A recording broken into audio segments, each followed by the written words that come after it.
But that can be a time of, again, realizing what just happened. If we believe that Jesus is really in the Eucharist and we took him into our bodies, what does that mean?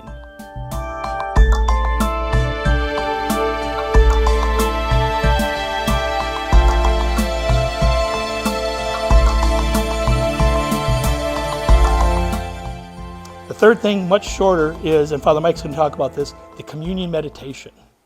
When you come back after receiving communion, you have that moment where you get to kneel down. And if you're like me, if my eyes are open, I'm looking at everything going on. My adult ADHD is just kicking in, and I'm watching people walk, and I have to close my eyes during that time, otherwise I get too distracted. But that can be a time of, again, realizing what just happened. If we believe that Jesus is really in the Eucharist and we took him into our bodies, what does that mean? It means if that's his body and his blood becomes part of our system, and his blood is pumping through our veins. That's huge. And so just thinking about that during that time can be really powerful as well. So that's 3 parts of the Mass that I really want you to pay attention to what Father Mike talks about, but also your next experience of Mass. I think any one of those, and certainly all of those, could help you take a next step deeper in your understanding of the Mass. Or if not your understanding, certainly your appreciation and your sense of awe and wonder about the Mass. 2 quick things I want to read in this book, which you guys have all read by now, or should have read by now. On page 13, and there was an interesting quote in here by St. Bridget, who we just talked about in DTS last time. And she said this: we read in the Revelations of St. Bridget, we read in the Revelation of St. Bridget.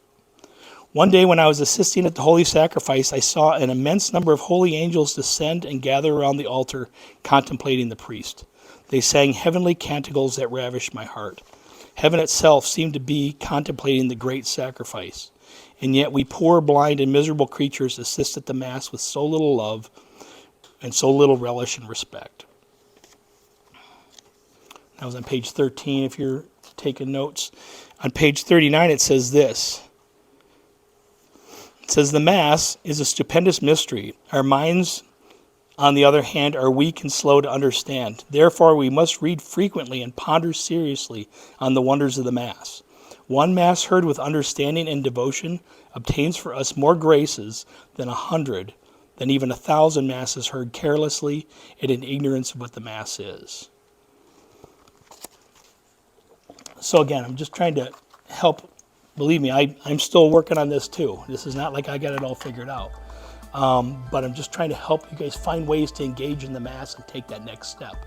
Because once you do, then we start to get to know who Jesus is, right? We learn lots of head stuff about Jesus. But once we start to really engage in the Mass and really appreciate him in the Eucharist, then we get to know who he is. Okay, we have that relationship with him as a person.